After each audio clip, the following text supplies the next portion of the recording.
Dios, te damos gracias en estos momentos por la vida, por tu misericordia, por tu gracia, por tu amor para con todos nosotros.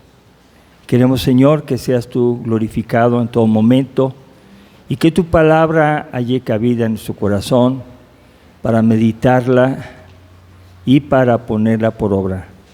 Señor, ayúdame a mí a exponerla de tal forma que tú seas el que alcances a través de tu Espíritu Santo a cada uno de nosotros y que podamos ver nuestra vida transformada de tal manera que podamos glorificarte en todo lo que hacemos, pensamos o decimos.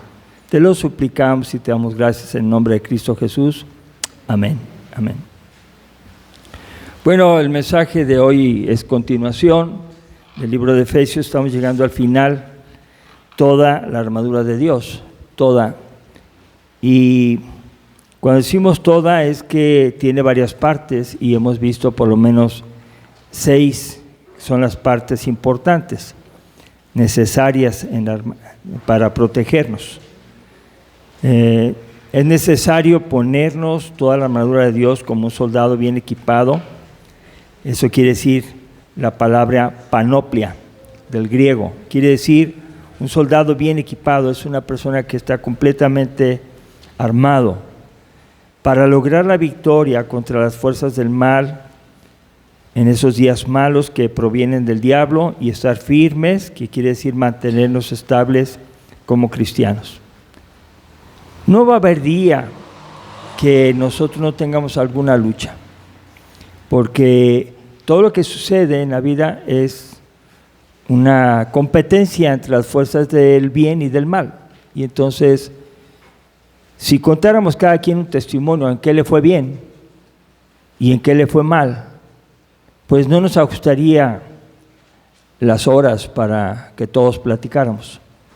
Pero lo que sí vamos a hacer es aprender a ponernos a usar la armadura de Dios. Y cuando digo armadura de Dios, quiere decir que proviene de Dios. Porque hay que diferenciar lo que tú puedes hacer, lo que yo puedo hacer como ser humano. Yo puedo levantarme a las 6 de la mañana, yo lo puedo hacer. Yo puedo leer la Biblia 3 horas. Yo puedo ver muchos mensajes. Eso lo puedo hacer yo. Pero eso no significa que me va a cambiar. Significa que yo estoy haciendo algo. Lo que me va a cambiar es que yo pueda comprender que hay una lucha espiritual en la cual solo Dios puede protegerme de los ataques del enemigo verdadero que Él tiene, y es Satanás. Y Satanás no anda con jueguitos, ni con payasaditas. Satanás tira a matar. ¿Y qué quiere matar? La fe de los cristianos, la perseverancia de los cristianos. Quiere que dejen de orar. Quiere acabar con sus matrimonios. El enemigo está buscando cómo enfermarnos y que reneguemos. El enemigo siempre está para hurtar, matar y destruir. Y lo que queremos aprender es a utilizar bien las 6 piezas que integran la armadura que viene de Dios. Y pareciera que no vamos a hacer nada nosotros. No, sí, vamos a hacer. Pero vamos a hacer lo que Dios quiera, porque Él es el que provee la armadura y Él nos dice cómo usarla. Y utiliza la figura de un soldado romano, que cuando el soldado romano salía a luchar con esa armadura, les voy a decir, salía a morir o a vencer. El soldado no salía nomás así como, voy a ver qué pasa, ¿no? No. Ya cuando decían, te toca, era luchar hasta vencer o morir de una manera digna sin haberse rendido. Morir en la raya. Las 6 piezas que integran la armadura, vamos a ver las primeras 3 solamente de pasadita, porque la semana pasada las estudiamos. Es el cinturón que usaba el soldado romano, que tenía el propósito de sujetar la túnica y la espada, y que no debía tener una prenda suelta, porque de ahí lo podía agarrar el enemigo y darle vueltas. Entonces se ceñía bien, se fajaba bien. Y en el cristiano, la vida puede ser que perdamos por mentirosos. Cuando una persona no se pone el cinto de la verdad, entonces echa mentiras. Y las mentiras muchas veces son convenencieras. Me conviene decir esta mentira porque con esto logro esto. Pues de ahí ya perdió. Ya está dejando de ponerse el cinturón de la verdad. Y la única forma de ser libres de la mentira es que Jesucristo nos liberte. Entonces, ahí está en Juan 8, 31 y 32. Si el Hijo de Dios os libertare, seréis verdaderamente libres, ¿verdad? Le dijo a los judíos que habían creído en Él, ¿verdad? Si conocieres la verdad, entonces la verdad los hará libres. Entonces, la verdad es Dios y tenemos que hablar la verdad. No hay victoria en los mentirosos. Ahora, si yo no sé la verdad porque no soy Dios de lo que me está diciendo una persona a mí, yo no sé, pues no tengo evidencias, entonces yo lo único que voy a hacer es cuidar de yo decir la verdad. Yo no puedo cuidar a otra persona, pero sí me puedo cuidar a mí mismo. La otra, quiere decir también que el cristiano debe ser honesto y verdadero, Salmo 51, 6. Ahí vamos a ver también cómo Dios ama la verdad en lo íntimo, ¿sí? Dios no quiere mentirosos, y repito, cuesta tanto trabajo decir la verdad. Cuando a alguien le preguntan, ¿qué estabas viendo? Y dice, nada, ya es una mentira. Porque en ese momento no estabas ciego, estabas viendo algo, ¿verdad? Es muy diferente que digas, estaba viendo esto, pero da vergüenza a veces decir lo que estamos viendo. Y por no decir lo que estamos viendo y que nos avergoncemos, decimos nada. Es una salida rápida. Sin embargo, al cristiano que le preguntan, ¿qué estabas viendo? Y estaba viendo algo inadecuado, puede decir, pues me resbalé y estaba viendo algo que no debía.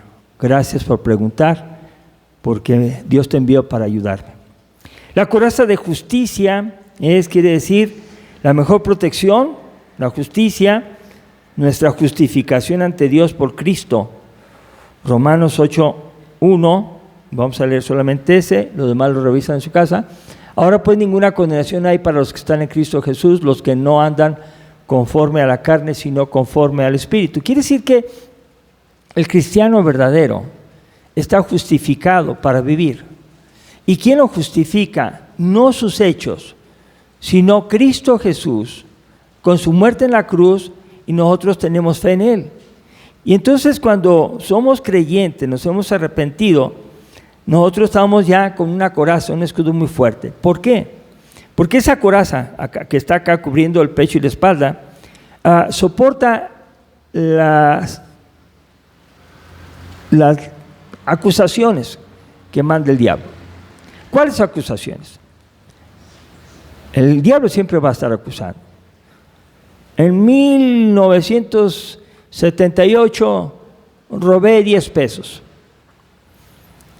Y me convertí a Cristo en 1982. Le pedí perdón, me arrepentí de ese y muchos otros pecados más. La Biblia dice que no hay ninguna condenación para los que están en Cristo Jesús. Al estar yo en Cristo Jesús, mi pecado de 1978 fue cubierto, justificado con la sangre de Cristo. Y entonces en ese momento yo ya quedé limpio. Hagan de cuenta que Jesús me puso la coraza de justicia. Y entonces las acusaciones que hagan sobre mi persona van a ser reales en el pasado, pero en el presente ya son justificadas por Dios. ¿Me entienden? En Cristo Jesús. Entonces, las acusaciones no van a faltar. A ver, ¿tú qué hiciste en tu vida? Así nos van a decir. O nos van a decir algo así como, ¿y tú quién eras? Y lo avergüenzan a uno. Mira quién eras. Bueno, ahora en Cristo estamos justificados y esas acusaciones no van a dar fruto, no van a dañar. También el cristiano debe cultivar la justicia en su carácter y su conducta para resistir las tentaciones del diablo. Bueno, cuando usamos la coraza de justicia de Cristo Jesús, nosotros vamos mejorando nuestro carácter y nuestra conducta. Bueno, el diablo va a llegar a tentar, pero yo voy a tener la seguridad total de que Cristo me está ayudando. Ser cristiano es tener una relación permanente con Él, con Dios, con Cristo. Y esté en el templo, esté en el mercado, esté en el trabajo, mi vida está justificada por la sangre de Cristo. Y yo debo cultivar un carácter santo, un carácter obediente, un carácter justo, y así no voy a caer en las tentaciones del diablo. Luego, el calzado, el Evangelio de la Paz, eso significa el calzado, es la bota que el soldado se ponía, era un calzado ajustado, firme, resistente, y significa para nosotros los cristianos la disposición de proclamar el Evangelio de la Paz. Isaías 52:7 nos dice claramente que hermosos son los pies, hermosos son sobre los montes los pies del que trae alegres nuevas, del que anuncia la paz, del que trae nuevas del bien, del que publica salvación, del que dice a Sión, tu Dios reina. Cuando un cristiano está en la sociedad, y más ahora, tenemos una sociedad totalmente en decadencia. Nosotros no tenemos, como decir, injerencia o decisiones para mandarle a una autoridad gubernamental que deje de hacer lo que está haciendo. No podemos impedir que el Senado, que la Cámara de Diputados tomen iniciativas de ley y las aprueben, y eso es su trabajo. Y cuando están haciendo autorizaciones a pecados, nosotros no lo podemos impedir. Pero lo que sí podemos ser es luz en medio de las tinieblas. Entonces yo vivo, yo trabajo, yo hago algo en cierto lugar, y miren, si trabajo me pagan. Y si me pagan es porque estoy ahí y doy resultados. Pero cuando yo estoy ahí, mi deber es como el deber de Daniel: quedar bien con Dios y no con los gobernantes. Si está de por medio del trabajo, tú tienes que ser fiel como Daniel. Y ahora estamos viendo una sociedad que está siendo más agresiva a todos aquellos que predican el Evangelio. En una reunión decía que ya está prohibida el trabajo de hacer terapia de conversión, anunciar el Evangelio en las calles. Bueno, pero lo que no está prohibido es que hables, que vivas. No te van a prohibir todavía, hasta ahorita, que compartas las buenas nuevas. Y tú lo puedes hacer de manera personal. O también, si tú no te pones el calzado del Evangelio de la Paz, imagínate, descalzo, sin predicar el Evangelio, te vas a lastimar los pies. Y te van a tumbar y te van a tirar. Te van a hacer daño. ¿Qué significa esto? Tú ves una persona que no conoce a Cristo, no sabes qué hacer, pero Señor, ¿qué hago? ¿Lo dejo como está o le digo que tú veniste a salvarlo? Y tú dices, lo dejo como está para que no me corran del trabajo. Yo pregunto, ¿eso agradará a Dios? No. Y sin embargo hay cristianos que ya están quedando callados en la sociedad. Y es difícil, ¿por qué? Porque sí exponen su trabajo, exponen su vida. Porque hablan acerca de la santidad, de la conversión. Hablan del pecado, del infierno. Eso está en la Biblia. Entonces, para no meterse en problemas, no hablan de eso. Sacan premios del mundo y no dicen nada. El Evangelio está incluido como parte de la armadura de Dios, el calzado que nos permite avanzar, correr sin lastimarnos los pies. El escudo representa la fe. El tamaño de un escudo de un soldado romano medía entre 1,20 por 75 centímetros. Cubría casi la totalidad del cuerpo. Estaba hecho con 2 hojas de madera, envuelto en tela, y luego con piel, y tenía partes de hierro. Detenía las flechas encendidas del enemigo. Las flechas les ponía una punta con una tela, lo metían en brea, que es inflamable, le prendían y disparaban a matar. Entonces el escudo detenía esas y no se prendía. Es un arma defensiva como parte de la armadura de Dios. ¿Y qué significa esas flechas encendidas del enemigo para el cristiano? Esas flechas son las dudas, las tentaciones, las rebeliones, la lujuria, la malicia y el miedo. Vamos a ver Proverbios 35. Esos dardos de fuego quieren destruirnos. Y no es casualidad. Ellos no nos van a hacer un favorcito, ellos quieren matarnos. Dice, toda palabra de Dios es limpia, es escudo a los que en él esperan. Entonces, la palabra también funciona como un escudo, y cuando alguien me dice, ¿verdad?, que eche mentiras, Dios me dice, di la verdad. Yo decido qué hago, si obedezco o desobedezco.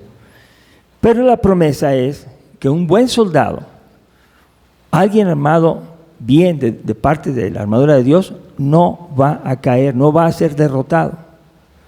Y entonces es una lucha verdadera. Entonces cualquier persona que no anda por la verdad y que le crea las dudas y que le hace caso a esos pecados que mencioné, van a fracasar en la lucha. Es una lucha a muerte. El casco, hecho de bronce o de fierro, estaba acoginado por dentro, que resistía los golpes que le daban arriba, y solamente un marro o algo muy fuerte lo podía destruir. Y ese casco representa la seguridad de la salvación. Nosotros escuchamos esa frase que dicen, duro y a la cabeza, para acabar con él. Y también eso lo dice en el tiro de gracia, ¿no? Acaba con él, dale el tiro de gracia. O sea, el cerebro, dale lo más que pueda evitar su funcionalidad y que muera. Bueno, la palabra dice en Juan 3:18 que para nosotros la seguridad de la salvación es tal que nos cubre aunque nos tiren a matar.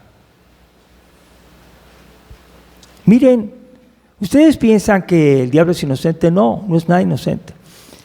Para que ustedes se den cuenta y tengamos cuidado de sus ataques, dice la palabra que Satanás es capaz de vestirse como un ángel de luz y puede simular ser un ángel de Dios y engañar.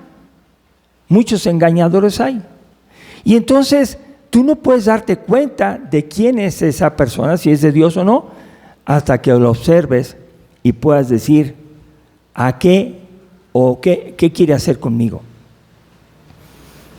Por ejemplo, algunos piensan que si hacen tal o cual cosa se van a salvar, la salvación por obras. Y cuando alguien te enseña eso, tú dices, no, eso no está bien.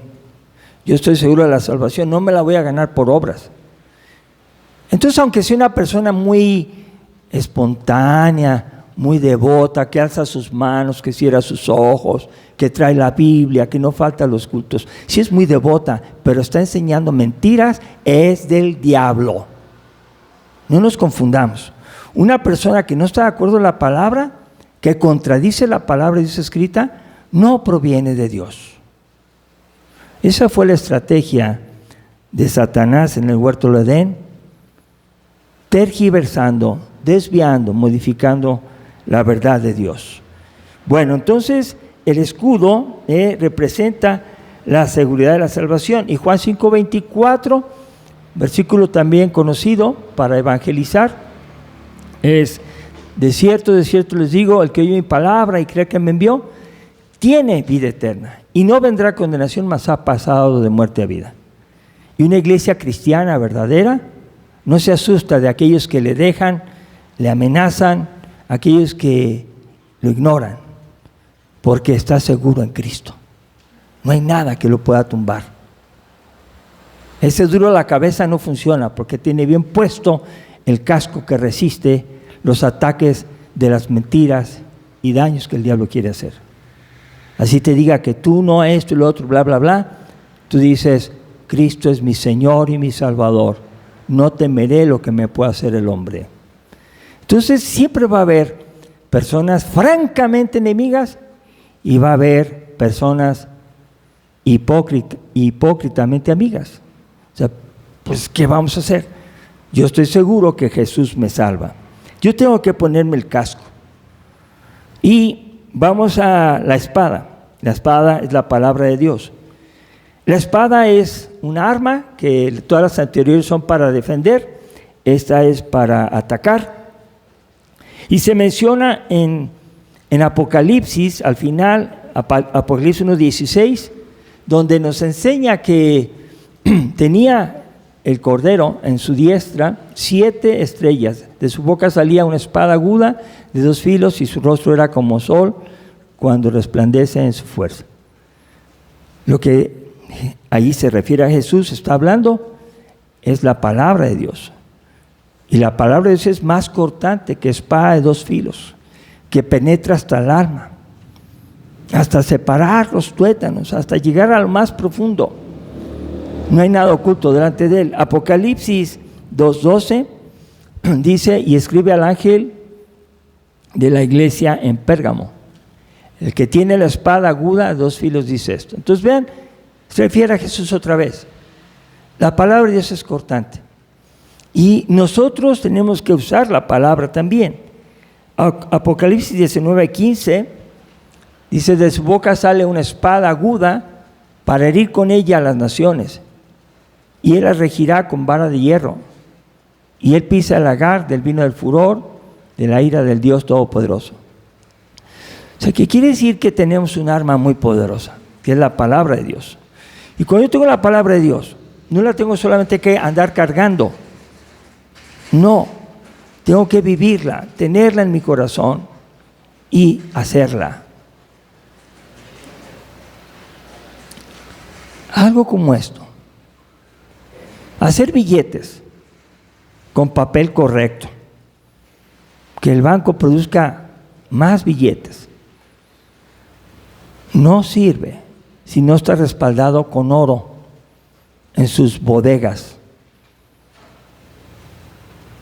Hacer billetes no es funcional. No saca de la pobreza a ningún país. Si es que no tiene respaldo ese papel, moneda en lingotes de oro. Y entonces una persona que carga la Biblia, así tenga 20 Biblias, las lea en las versiones que quiera, si su vida no es respaldada por una calidad del Espíritu Santo en su corazón, por un nacimiento nuevo, no sirve. Así sepa mucho. ¿Por qué? Porque solamente está repitiendo palabras, pero su vida no está siendo transformada. Entonces, la espada es útil para defender, para atacar. Lo hizo Jesús en Mateo 10, 17 al 20. Vamos a leer también ahí. Dice, guardaos de los hombres porque os entregarán a los concilios y en sus sinagogas os azotarán. Y aun ante gobernadores y reyes seréis llevados por causa de mí para testimonio a ellos y a los gentiles. Mas cuando os entreguen, no se preocupen por cómo o qué hablaréis, porque en aquella hora os será dado lo que habéis de hablar. Porque no sois vosotros los que habláis, sino el Espíritu de vuestro Padre que habla en vosotros. Y eso es lo que tenemos que aprender.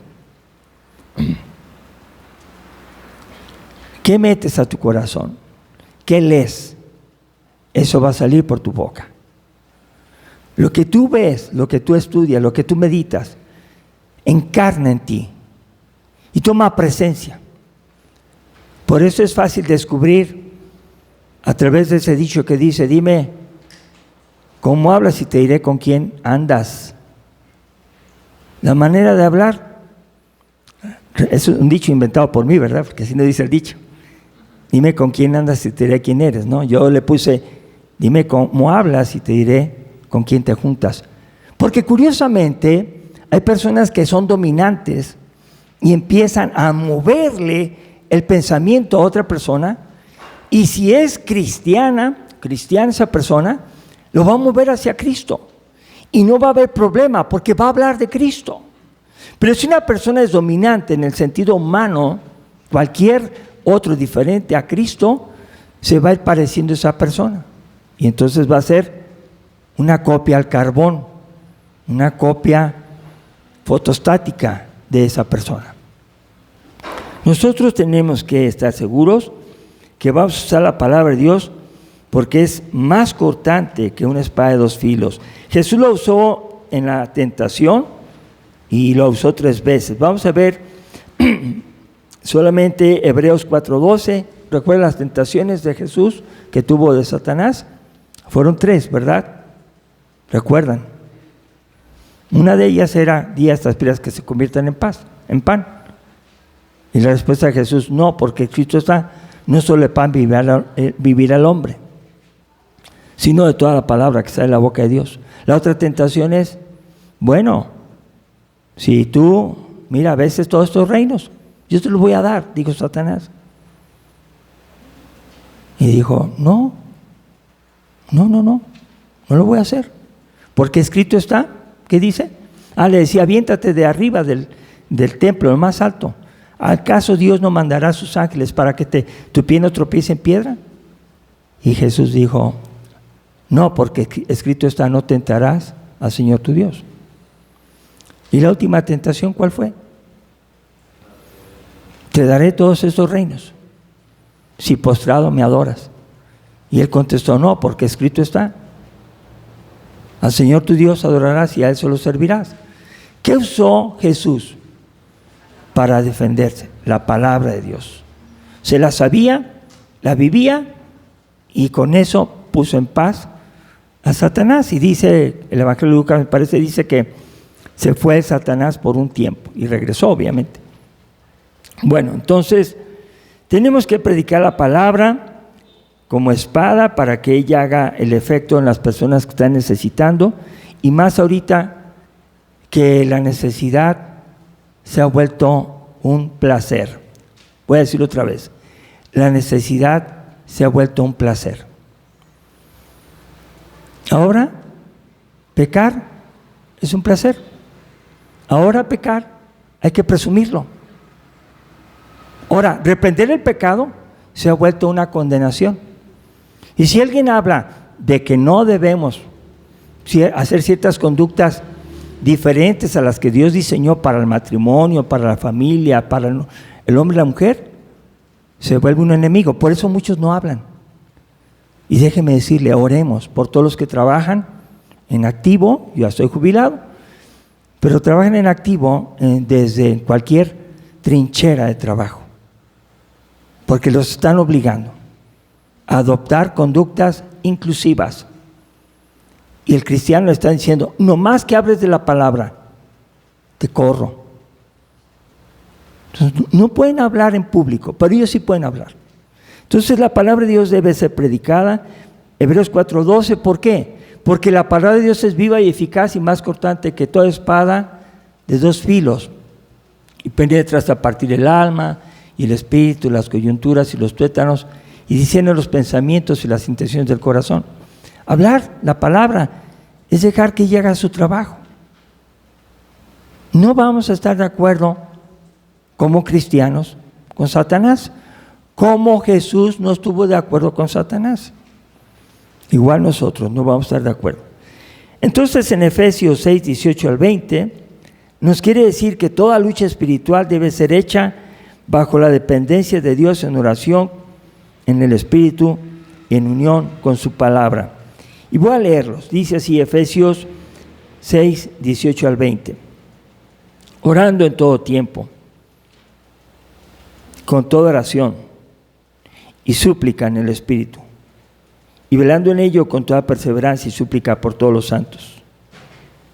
Y por mí, a fin de que al abrir mi boca me sea dada palabra para dar a conocer con denuedo el ministerio del Evangelio, por el cual soy embajador en cadenas, que con denuedo hable de él como debo de hablar. Entonces la oración debe llenar nuestra vida, debe ser la fuerza, la comunicación con Dios que podemos decir: Señor, quiero que me ayudes. ¿Cuándo vamos a orar? Dice aquí: en todo tiempo. Ahora, no significa eso que te la pases moviendo los labios o que te la pases hincado. Significa que vivas como atento así. Señor, ¿qué tengo que hacer en este caso? Dirígeme tú. Y los cristianos verdaderos tienen una relación con Dios como el novio tiene relación con la novia, como la esposa con el esposo. Una relación que nomás con voltear a ver ya sé lo que quiere. No hay ni que chiflarle, ni que gritarle. Simplemente dicen: ajá, ok. Y Dios está tan cerca de nosotros que lo que quiere es que nosotros podamos orar en todo tiempo y discernir. ¿Cómo vamos a orar? Con toda oración y súplica. O sea, vamos a estar dirigiéndonos a Dios con respeto, con reverencia, con fe, pero también suplicando. La iglesia, la Biblia nos dice que el cristiano tiene que darles órdenes a Dios. Yo decreto, yo declaro, yo digo. Qué vergüenza para aquellos que dicen que en el nombre de Jesucristo oran y sanan a los enfermos y el enfermo sigue enfermo. Qué tristeza. Y los hay. Bueno, con toda perseverancia. Así que estar orando es no un ratito, es todo continuo. Perseverancia es decir, no dejamos de orar. No somos personas que oramos hasta derramar sudor y el resto del día es un desorden en nuestra vida. No, perseveramos en la actitud de oración. Y la última parte que dice aquí este versículo, verso 18, y súplica, dice: por todos los santos. Entonces, uno puede estar en la iglesia, fíjense bien lo que voy a decir, aunque ustedes no me lo digan, están orando por mí. Y aunque ustedes no sepan, nos recordamos unos a otros en oración. Yo digo: ora, Señor, ahora oro por fulano, sutano, perengano. Van a operar a la hermana Anita el día 30 del mes de mayo. Entonces la oración se vuelve de aquí al 30, al 31 y seguimos orando continuamente por la hermana Anita. Oramos por aquel que se enferma. Estamos orando también por ¿quién? Fanny. Estamos orando por muchos. Agradecemos la oración. Pero sobre todo oramos para que el reino de Dios se cumpla y Dios envíe obreros a su mies. No que seamos menos obreros, sino que se multipliquen los obreros. Eso es algo que el Señor quiere. Rogad al Señor de la mies que envíe obreros a su mies. Conclusión. La vida cristiana se vive en el poder del Señor y vestidos de toda la armadura de Dios, como Jesús lo hizo y enseñó en el huerto antes de su arresto. Mateo 26:41, velad y orad para que no caigáis en tentación. El espíritu, la verdad, está dispuesto, pero la carne es débil. Entonces, velad y orad. Jesús nos enseña eso. La armadura de Dios incluye todo, más la oración que cubre todo nuestro trabajo. Pablo lo dice en 1 Corintios 16:13, dice claramente también que nosotros debemos velar, estar firmes en la fe, portados varonilmente y esforzarnos. Velar significa mantente despierto. Y algo muy interesante que leí que me gustó, dice: aunque el león sea fuerte, aunque el león sea bravo, si se duerme, ni una mosca le tiene miedo y se para en él. Si una persona se dice muy valerosa, pero simplemente se duerme, le va a pasar todo lo que no debe pasarle. Entonces yo puedo ver en Hechos 20, 29 al 31 también lo que sucedió ahí. Porque yo sé que después de mi partida, dice el apóstol Pablo, entrarán en medio de vosotros lobos rapaces que no perdonarán al rebaño. Y de vosotros mismos se levantarán hombres que hablen cosas perversas para arrastrar tras sí a los discípulos. Por tanto, velad, otra vez, estén despiertos, acordados que por 3 años de noche y de día no he cesado de amonestar con lágrimas a cada uno. ¿Cómo tenemos que vivir? Con la verdad, advertidos de que de entre nosotros pueden salir personas rapaces que desvíen. Y ya nos ha tocado enfrentar a algunos, porque les descubrimos sus intenciones. Hablamos con ellos y se enojaron. Y hasta la fecha están enojados algunos, porque se les dijo su pecado. Y no pudieron llevarse a nadie. En otro caso sí hubo pérdidas, pero bueno, finalmente veamos 1 Pedro 5:8. Para terminar, dice la enseñanza: sed sobrios y velad. Siempre velad, se repite, estén despiertos, no se duerman, porque vuestro adversario el diablo, como león rugiente, anda alrededor buscando a quien devorar. Y miren el adversario, el diablo, que es como un león rugiente. Miren, cuando dice rugiente, yo ya se los expliqué alguna vez. El león se mueve muy despacio. Y ahora aprendí algo muy interesante en una reunión que tuvimos, que el león está observando y ¿sabe lo que hace? Ve el más débil de la manada y no agarra al más fuerte. No les importa, no platican con el más fuerte, no intentan con el más fuerte. Intentan a uno más débil. Y luego, ¿sabe lo que hacen? Lo separan, lo van separando de la manada. Así como que lo van durmiendo, ¿eh? Se van moviendo y el animalito empieza a dejar la manada, la unidad, porque está siendo cautivado por el peligro que está acechando el león. Y entonces, cuando ya logró separarlo, lo logró tener aparte, cuando ya está a punto de comérselo, ruge, no antes. Ese es el trabajo de Satanás: dividir, separar y destruir. Entonces, cuando ustedes vean eso, que aquí mismo dice que puede pasar eso, tengamos cuidado. Entonces, terminando, Dios provee la armadura y es nuestra responsabilidad usarla toda para vivir en victoria en medio de todas las batallas que libramos. 2 partes. Dios provee la armadura, Dios nos la da, pero nosotros somos los responsables. Si la usamos toda o alguna parte la dejamos de usar, y entonces las luchas del día a día no vamos a vencerlas, o las vamos a vencer todas si nos dedicamos a poner la armadura y a orar. Muchos de ustedes han estado a punto de fracasar. Algunos han sentido: ya no aguanto más, no aguanto más. Y cuando ha pasado eso, el Señor está contigo. No temas, porque Él es tu ayudador. Entonces, hermanos, vamos a ponernos de pie y vamos a orar. Padre, en este momento te damos gracias porque tu provisión es maravillosa. Nos das todo lo que necesitamos para resistir en el día malo y, habiendo acabado todo, estar firmes.